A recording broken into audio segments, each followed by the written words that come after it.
Welcome to this podcast is making me thirsty, the number one destination for Seinfeld fans. 172. Today's guest is an author, actress, writer, producer, and director. Her newest book, Connecticut in the Movies, is available now. You know her from her acclaimed web series, Easy to Assemble, her Emmy nominated guest role in 6 Feet Under, her appearances in Goodfellas, The Simpsons, Entourage, The Larry Sanders Show, Welcome to Sweden, Goliath. And of course, she played George's girlfriend, Loretta, in the season 9 episode of Seinfeld, The Strongbox. Please welcome Illeana Douglas. Illeana, thank you for joining us. Thank you. Thanks so much for having me. We're so happy to have you, Illeana. So take us back February of 98, believe it or not, the final season of Seinfeld, right? Season 9. Yes. The Strongbox aired. Tell us a little bit, jammed with a lot of guest stars we'll talk to, but the role of Loretta, Tan Loretta. How could we forget? How'd the role come about? Okay, we have to go back to 1991. Cape Fear had just come out, and I was in California. I may have been on Letterman because that happened almost immediately. I was on Letterman, and then for some reason I found myself out in Los Angeles taking meetings and things like that. And I was so naive. I think I was on Hollywood Boulevard and I saw one of these signs about going to the audience of Seinfeld. You'd go, they'd get your free tickets and be in the audience. And that seemed really exciting to me, And so I went to the taping of Cape Fear and I was in the audience. And somebody recognized me from the show. Somebody came up to me and said, "Why are you sitting in the audience? Like you could have called and, gotten special tickets or something." And I said, "Oh no." I said, "Oh geez, I don't know. It's sort of impromptu." Anyway, within a few days from that meeting, I suddenly got a call to meet everybody at Seinfeld. So to have a general meeting with everybody. Larry David, there was, I can't remember, but again, it was big. There was like 10 people in the room. It was just a general meeting. And I went in and all they did was talk about Cape Fear, how it was so great. And I had this amazing appearance on Letterman and they thought it was so funny that I had taken this bus to be, and they thought it was hysterical. And they said, "Listen, would you ever consider being on Seinfeld?" And I said, "Oh my God, I'd be thrilled. I love the show. I've loved it from the very beginning, And again, I called my agent. I said, "I think I'm going to be on Seinfeld." I never heard from them again, And then cut to 1998. There's 9 shows left or something. And Mark Hirschfeld, the casting person, calls me and says, "They want you to be on Seinfeld. They want you to be on one of these final shows." And he said, "Do you care? Do you care what the character is?" And they said, "Just go in and meet them. They're going to have some stuff for you, etc." So I went in to meet them, and I got a really big laugh by telling the story. I said, "It only took," I said, what happened? Were there 9 shows left? And you go, "Oh my God, we forgot about Illeana Douglas. We've got to get her on the show." So at that point, they had a big laugh, and then Jerry they said, "We don't know what part we want you to play." I believe I read sides, which I don't even know if they ended up being in the actual show. They may have given me sort of fake, pretend sides because maybe the script wasn't written, because that was my general recollection.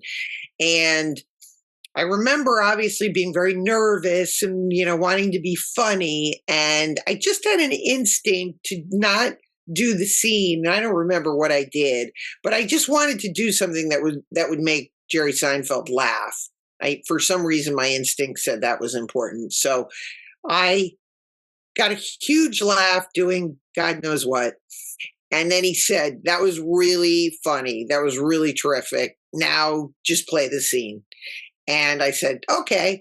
But I remember having that in my back pocket for other auditions and doing that same thing and thinking it was important because, they're like the Yankees. And so I felt it was important just to show that I was really funny, not just funny, but like really funny. And then I remember sort of playing both the parts or whatever. And then they ultimately gave me the Carrot Girl part, which was that show was so heavy. There were so many things going on in that show. And I remember Jerry Seinfeld telling me at the time, which was happening, I didn't hear Lou mention this. Literally up until we were shooting, they were trying to get Jerry Lewis. Like that was still in play. That wasn't just a random thing. I remember from the audition, them saying, we may have Jerry Lewis in this, which I was like, oh my God, this is going to be insane. I'm going to be on Seinfeld and I'm going to meet, Jerry Lewis. And my part, which was a little bit bigger, it ended up getting cut, which we can talk about as we get into it, because I'm sure you're going to have crazy questions, as I always get asked about fans. But that's my recollection of the audition. And then obviously I got it. I don't know if it was predestined that I was going to be on the show, but I think I had a pretty good shot even before I auditioned. Wow, that is quite a story. I mean, that's quite a story. That's like years later, huh? They bring you back, and that's great how you kind of called them out on it too, and they had a sense of humor about it. I realize with people like that, they're so fun, they're so good that you just have to show that you're game for anything. And I felt, as I said, it was really important to just go in and hit it out of the park, even if it wasn't remotely what the scene was. Because it's not easy to make Jerry Seinfeld laugh. Yeah, I can imagine. I mean, that left the pressure on that, especially like you said, the last season, they're at the top of their game. It's interesting too, because just looking at your resume, and you were on the Larry Sanders Show with Gary Shandling the same year that Seinfeld aired. Now, I don't know which one was shot first, but I'm curious if one of them helped with the other as far as that comedy went, or maybe even the audition, if you can recall. I don't know. It's 30 years ago, but it's interesting that those two iconic comedians and shows, you're on both of them almost back to back, at least when they aired. And that just was interesting to me. And especially after you told that story, that you had this sort of comedic audition almost in your back pocket, like you said. It just made me think if maybe you brought that with you to the Larry Sanders Show or something, or vice versa. I honestly can't remember which one was first, because I remember doing a lot at that general time. And then I remember also with Gary Shandling, I was obsessed with that show too, and I met him at a party, at Carrie Fisher's party. And he was talking to me. He was a big fan of Grace of My Heart, he told me. And then same thing. He said, would you ever be interested in being on the show? And I said, oh, this is a joke, right? Because my entire career, all I had done was pester my agents about trying to get me an audition for Larry Sanders. And he gave me this very strange look, like, no, I just said, stop talking. And then within a couple days, I told same thing with my agent. I said, I'm going to be on Larry Sanders. He wants me to play his girlfriend on the final season. And they said, just because you meet somebody at a party doesn't mean you're going to be on their show. So I forgot about it. And then same thing, Mark Hirschfeld tracked me down and he goes, how come you never called Gary? He wants you to be on his show. So I'm trying to remember. I mean, now I'm curious. I wish I could remember which one went first. But Gary was very pivotal in my career because I had started out doing stand-up when I very, very first started and loved comedy and really wanted to go into comedy and be a comedy writer and comedian. And then I had started acting. And so then I never really thought about comedy too much again. And when I was working with Gary Shandling and also Jon Stewart, who and Judd Apatow, who were all working on the show, it was such a great experience because Gary, I sat in his office and he just said, tell me every funny thing that ever happened to you. And he goes like, what are your best stories? Tell me your best, what you think are your funniest stories, funniest things that ever happened to you. And I just started telling him stories and they were all really laughing and it all went into the show. Every single thing that was in the show, we developed the character around me. And I guess so it was really good in reminding me, oh, I'm really funny. I had kind of gotten away from that. And it was good to use my own, life experiences to be funny and so I guess it gave me confidence.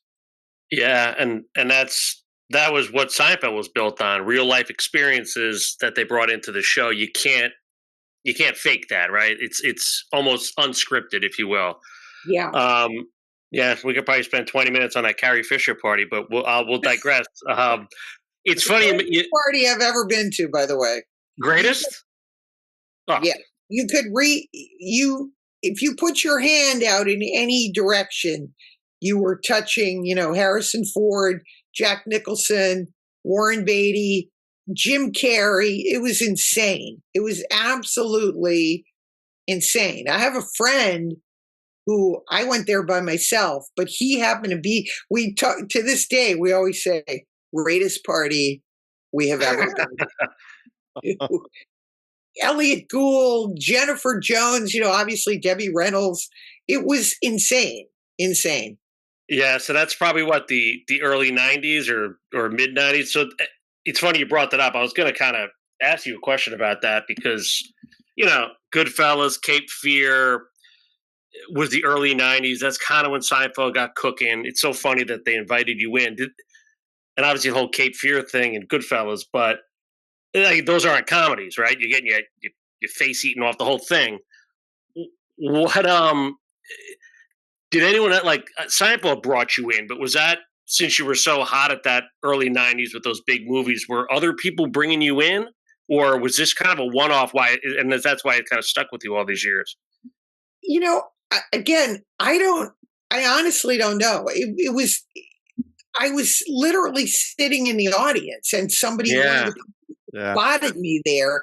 And it could be, as I said, I used to do, I had started out doing stand-up and I got pegged to be on the David Letterman show because they had seen the movie and they liked me in the movie, but they also had a talent scout, a guy named Hank Gallo, who used to scout out the comedy clubs. And so when he saw the movie, he goes, she used to do stand-up at Stand Up New York. And so that got me an on-the-phone audition, to be on Letterman. And so I was on Letterman. I told a bunch of funny stories on Letterman. And in those days, a really good talk show appearance, maybe they saw that too. I don't know. But I do remember that when I went in, for the general meeting, I knew I had to be funny. And there was 10 people there. So I did material for, in those days, like starting out, I thought it was my responsibility to entertain everyone for 10 minutes. Now now everything's on tape. But, I thought, okay, comedy show, got to go in and do your best material. So, I would come in with prepared material to talk to everybody. Oh, wow. And it seemed to work. You said you got to laugh out of Jerry. That's probably all that matters right there. I mean, that sealed the deal, I'm sure. Yeah, that was huge. Yeah, there's a lot of crossover with Letterman and Seinfeld, a lot of same writers. We talked to a couple of them that kind of worked on both shows. So that definitely also probably had some overlap there. So you mentioned it kind of like you're coming out. Your part is you're like, yeah, whatever. I want to be on the show, and you killed the audition, and then they give you the role almost, right? So now you're on set. Kind of tell us about that. I mean, did you have any relationships with Jason or Michael or Julia prior? Any interaction with them on set? I know most of your scenes were with Jason, but I'm sure you kind of got to interact on set with them. What was that like, kind of working with Jason? I guess we'll start because I know we've heard a lot of good stories about him being very warm to guest stars Oh and my such. goodness. Of course. Well, I idolized him. I'd seen him on Broadway. He was so good. He was in I'm trying to think what show I saw him in first. Jerome Robbins on Broadway, though. He was unbelievable in that show, and I must have seen it 3 or 4 times because I thought he was so great. So I knew him for Broadway, and then obviously, as I said, I loved the show. I was obsessed with the show. It wasn't, Gary Shandling was a little bit more relaxed, like acting class. This had that formality that you were going to be reading. And I remember, again, as I said, my first impression was I could not believe that Lou Mastillo was going to be part of the Yes. show. So that relaxed me tremendously. Because what are the odds, that someone you knew from acting school was going to be on the show? And he had a bigger part than me. So I just thought, like, there's nothing to lose. He's got the heavy lifting. I already have a career as a movie actress. This is really a lark for me. I'm like James Spader, just coming in and doing something funny. So I was very relaxed, obviously, / excited, but I had a bit of an in, I think, because I was in the movies. So people were very warm to me because they knew me from, various, films and things like that. So, but the reading went very well. As I said, there was a little bit more dialogue with the Jason character that they had to cut down, but I remember it all, again, going very well. Obviously, and Lou had told this story too. I had been in a Woody Allen movie and then had been cut from the film, and somehow we got to talking about that, and I was, telling her about my working with Woody Allen and how he read the newspaper when I was doing my scene. And then she said, he read the newspaper when I was doing my scene. And then she told that crazy story, which Lou told. So there was a lot of, high energy, a lot of people talking, and trying to make sure that the script was really good. As I remember, it was in flux quite a bit. That was a huge, huge cast with lots of crossovers. And I do recall that they were writing maybe up to the last minute, like doing little changes and things like that. We spoke with Dan O'Keefe, the writer of this episode, and interesting. So this ran in February of '98. It probably taped in December of '97, and I think that's when the big announcement came out that this would be the final year. So it must have been kind of crazy on set with, like, they knew this was it. So yeah, spirits seemed to be high. Very high. There was, again, a lot of people around, a lot of energy. That studio, which was called Radford Studio, was a kind of a storied studio. I had worked there previously on a sitcom called The Single Guy, and I had worked with Julie Louis-Dreyfus's husband. That was his show. So I also had that weird in that she knew me from, doing the show. So as I said, I remember like a lot of, crazy energy and people talking and a lot of excitement. And then obviously when we moved into the only moment I got nervous was when we were on the diner set, because that just was a little bit of an out of body experience. That made me very nervous. Which, like the Monks set? Like Yeah. just because it was so familiar, or It was like, I can't, you're watching something on TV, and yeah, I remember suddenly having that moment of being really in the moment. I was sitting next to Jason, and we were just really talking, just chatting. And I think Jerry came and sat down. And then I suddenly got scared, like, what am I doing here?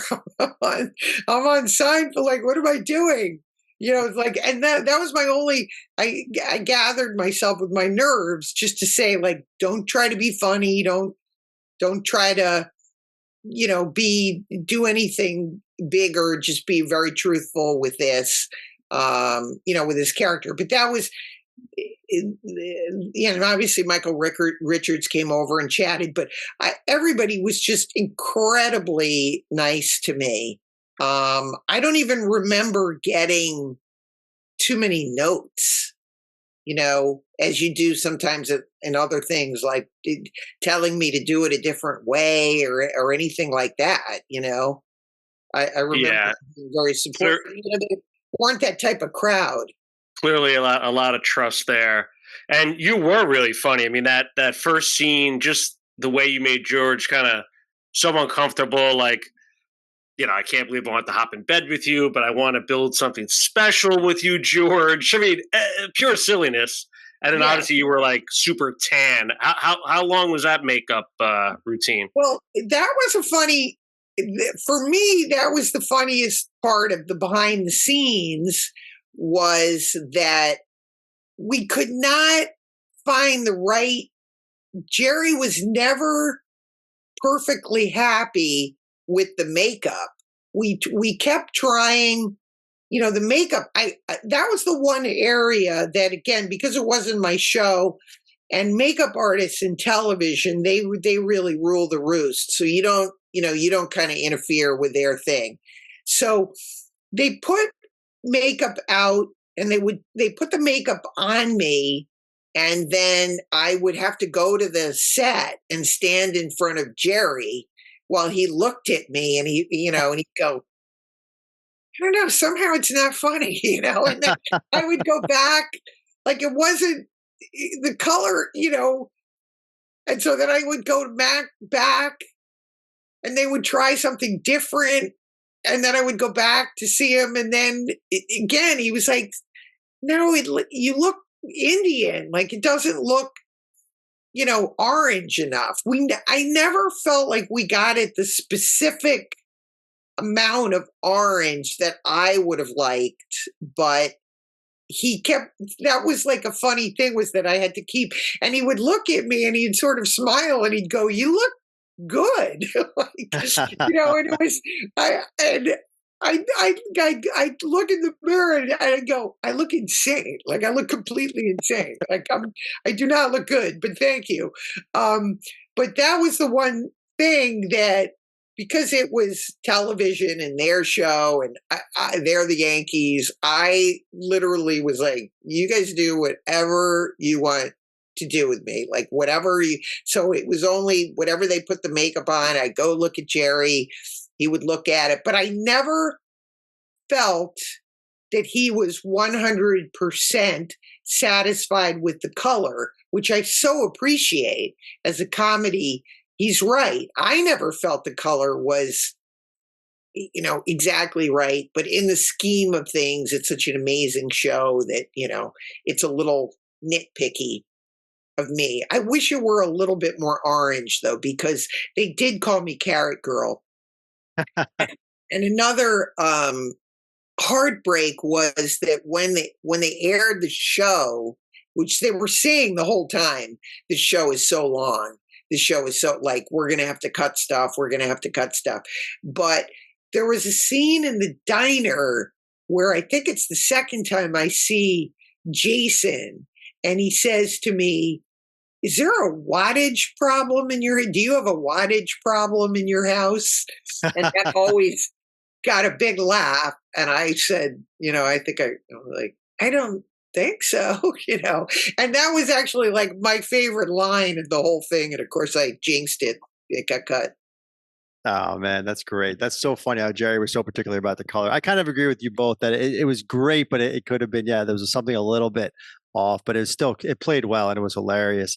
Yes. Um, we have to talk about the book. I see it behind you, and I definitely got started on it. It is so. I mean, I have to say, just from a research perspective, I can't imagine how much research you did on that book. I mean, I know Stepford Wives, Mystic Pizza, and a few others, but Yes. you went so deep into like what is so many classics in really highlighted Connecticut as an identity in the movies. It's just both from the East Coast. We're from right over the Tappan Zee Bridge in Rockland County, so we've been to Connecticut a million times and never really sunk our teeth into it the way that you're able to portray it. So wanted to commend you on that, and maybe you could give some Thank you. thoughts to our audience just around the genesis of it, because that was really interesting to me too, how you sort of brought loves together and then sort of put it down on paper, and it has to be a passion project, I'm assuming, because that's just so much research involved. Yeah, completely. I'd grown up in Connecticut, and I always, knew there were so many more Connecticut films than people talked about. People would mention a great film like Gentleman's Agreement, and I'd say, it was shot in Connecticut, or all the great actors that are from Connecticut, like Katharine Hepburn and Ernest Borgnine, Robert Mitchum, Norman Lear was from Connecticut. So I started writing the book during COVID, during lockdown, kind of as a coping mechanism. And then halfway through the book, I decided I wanted to move back to Connecticut.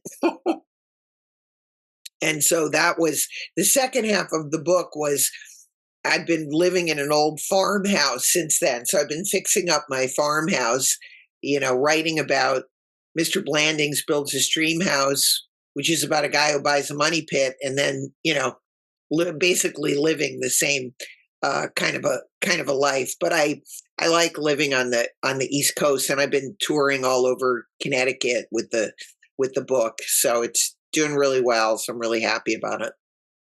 That's great. And Tony Amendola, another friend of the show who played Sal Bass for you Seinfeld historians out there, a New Haven guy as well. I asked him, big New Haven, I know you spent some time in Astoria, New Haven pizza or the city? Oh, definitely New Haven, coal-fired. Wow, all right. Coal-fired pizza. We have to have something. We don't have a baseball team, so at least we got pizza. Well, and it's funny, you mentioned Lou Mastillo, talk about salt of the earth, and your passion for Connecticut, his passion for Buffalo. Yes. We'd be remiss. You guys started off together, right? And 20 years later, on the set of Seinfeld, incredible. Tell us a little bit about those beginning days with our friend Lou. We were both. We were at a school. It was called the American Academy. I was hoping when I watched the show, Lou had mentioned that he lived at the YMCA, right? And the craziest story that Lou told at the time, because a lot of the kids lived at the YMCA, or different houses, like apartment places. They used to call them SROs, single room occupancy houses. But anyway, one day Lou was he used to tell this story. He was shaving and he saw a body go by the window, and he looked out the window, and this guy had jumped out the window to try to kill himself, but he landed on garbage. So Lou looked out the window. The guy was like, So that was the kind of place they were living at the Y. But I'm trying to think, like with Lou, I don't think we were ever in class together, but I always thought he was very funny, and he was Italian, and he looked a lot like Bruce Willis in those days. We started going out. I think and then I remember us going. We both found out, I think, on the same day that the head of the school, she came up to me and took my hand and said, "Goodbye, Illeana." And I didn't think that sounded very good. Oh, jeez. Goodbye, Illeana. And that was it for us. And I, after that, I he started studying privately with a acting teacher named Janice Powell, and then I went off to the neighborhood playhouse. So we kind of went our separate ways. But so I hadn't seen him since, I literally had not seen him since since school. So I was so happy. Obviously, it's great when people make it that you think are funny and talented, and especially people, like us, where that I don't think they really thought we were going to amount to anything. Yeah, and we, he had that show. I don't know if he still has that show with with Cooper's Bar, I think it's called. Yes. That was pretty cool. That we watched that was a really cool little idea he had. Kind of which you mentioned. He's got great timing. Homemade almost thing that kind of blew up a little bit. It's kind of cool to hear. We talked about Jared. You talked about Jason. Curious, either I know Larry David wasn't there, after season 7. We have heard he's been on set a few times during season 9, especially leading up to the finale. Also, you had that 91 meeting. Plus, it sounds like you're running in the same circles. Maybe any interactions with Larry David, either on the Seinfeld set or off the Seinfeld set, that you could share if you ever kind of ran into him, or if he was in that 91 meeting, maybe, or if he even came on set during your show. I think the only time I saw him he may have been on the set as those TV shows as they go. There's lots of people on the set, and as I said, because it was the end of the run, there was tons of people around, and very celebratory, etc. Actually, they shot Gary Shandling also at Radford, so there may have even been people from the Gary Shandling show over there, at the same time we were shooting. But the next time I saw I only saw Larry David one other time, and it was when early on I auditioned for Curb Your Enthusiasm. Oh, okay. And he complimented me that I had made Jiminy Glick, that I'd made Martin Short break. He said, "You're the only person who ever made Martin Short break." And I was like, yes. I was so tickled that he picked that up. I thought that was because I did deliberately try to make Martin Short break when he was doing Jiminy Glick, and he did. And that was really kind of fun. But I didn't get cast in Curb Your Enthusiasm. I was going to say, he didn't give you the role, though, huh? And now it's too late. Yeah, they just shot the final season. Yes, I know. It's too late. It's too late. You got Jerry to crack up with the audition. You broke Martin Short. You gave Gary Shandling your entire character arc, it sounds like. Your comedy resume is pretty impressive. Subsequently, I was renting a beach house in Malibu, and I was friends with a comedy writer. He worked on the show I was on called Action. His name was Ron Zimmerman. He's now sadly passed away. But Ron Zimmerman was best friends with Michael Richards, and they used to walk along the beach. And every time I had a party, they would come to people would always say to me, "How do you know Michael Richards?" I'm like, I don't. They're just coming in. But I have all these pictures of parties with Michael Richards there and Ron Zimmerman. And I can't, I have to confess, I don't really know them. They would just wander up to my house. But so I saw Michael Richards subsequently, and then Jerry Seinfeld subsequently. I lived in the same building as Colin Quinn in New York City. Nice. Yeah, so I moved, it was in the 50s. And I don't remember what the address was, but I went back and I was doing a play, and so I used to see Colin quite a bit, and I used to have breakfast with him at the Broadway Diner, and oftentimes he and Jerry would be meeting there for